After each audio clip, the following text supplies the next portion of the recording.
Assalamualaikum warahmatullahi wabarakatuh. Perkenalkan, nama saya Tessa Nadila dengan NIM 2248201192.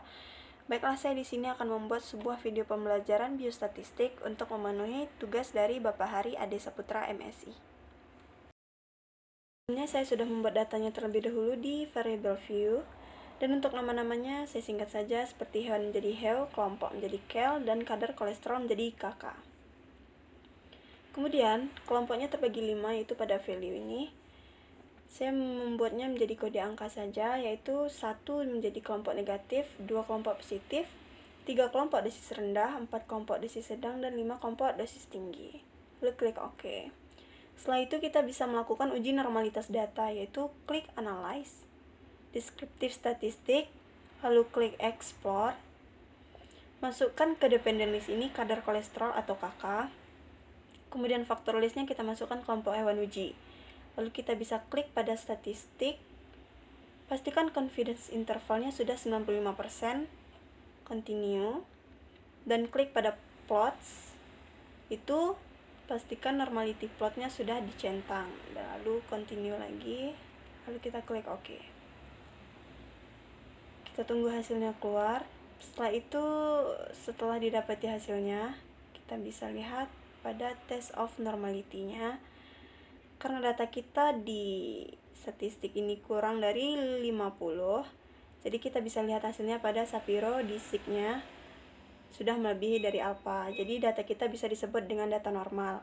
Selanjutnya kita bisa melakukan uji ANOVA. Klik Analyze, lalu kita klik pada Confirm, lalu One Away ANOVA. Lalu masukkan ke dependent list ini kadar kolesterolnya, lalu pada faktornya kita masukkan kelompok hewan uji.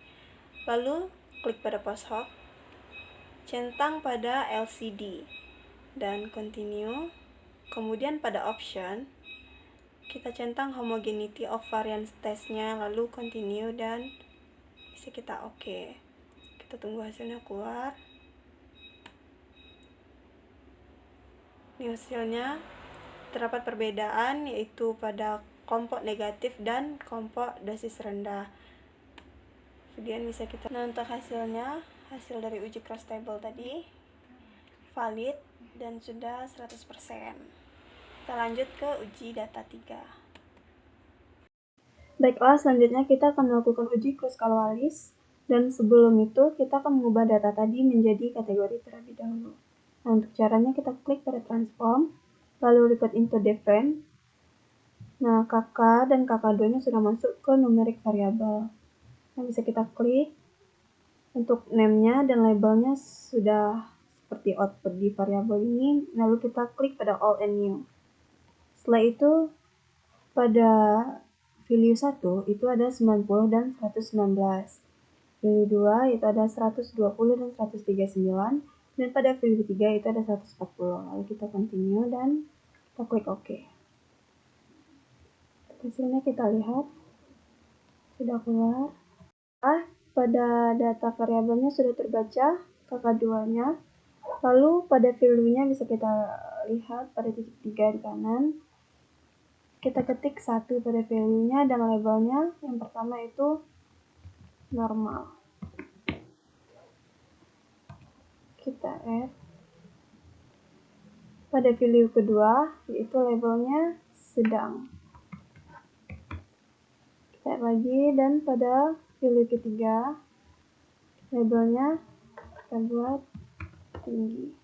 Di add, lalu di OK-kan, dan pada desimalnya kita ubah menjadi 0. Selanjutnya kita akan melakukan uji non-parametric test. Untuk caranya, yaitu kita bisa klik pada Analyze, lalu kita klik pada non-parametric test, lalu ambil legasi dialog, dan klik ke independent sample. Pada test variable listnya, kita masukkan kategori kadar kolesterol, dan ke grouping variable kita masukkan kelompok 1, 5. Lalu kita klik pada define rank. Setelah itu, untuk nilai minimumnya itu 1 dan maksimumnya 5. Lalu kita continue. Dan test type-nya kita centang cross Wallis dan klik OK. Nah, untuk hasilnya sudah kita dapati yaitu hasil signifikan dan 0,00.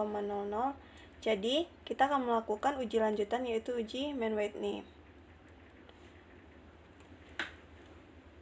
Caranya,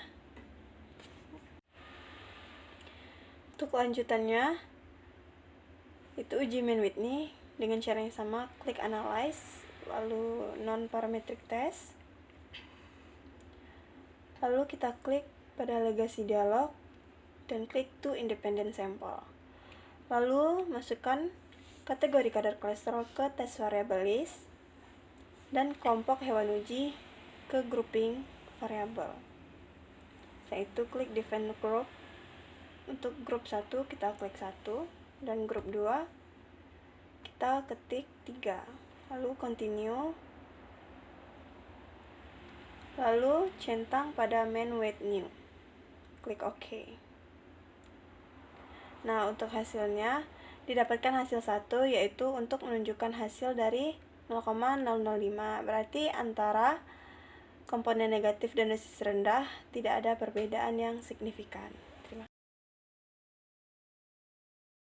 Baiklah, selanjutnya kita akan melakukan pengujian pada data 2 yaitu uji cost table. Untuk caranya kita bisa klik pada analyze, lalu descriptive statistik, lalu kita klik pada cross tab, lalu kita masukkan penurunan kadar kolesterolnya pada row dan jenis kelamin pada kolom. Kita klik statistik, pastikan chi-square dan race-nya sudah kita centang, klik continue dan cells-nya centang pada observed, expected, row, dan kolom, kemudian continue. Kemudian kita klik OK. Hasilnya, hasil dari uji cross table tadi valid dan sudah 100%. Selanjutnya uji data kita yang ketiga yaitu uji regresi linear. Sama seperti sebelumnya, saya sudah membuat datanya. Dan untuk caranya yaitu kita bisa klik pada analyze, lalu klik pada regression, lalu klik pada linear. Itu masukkan konsentrasi vitamin C-nya ke dependen dan absorban ke independen. Lalu kita klik OK. Kita lihat hasilnya. Kita lihat. Ini untuk hasil dari uji regresi linear.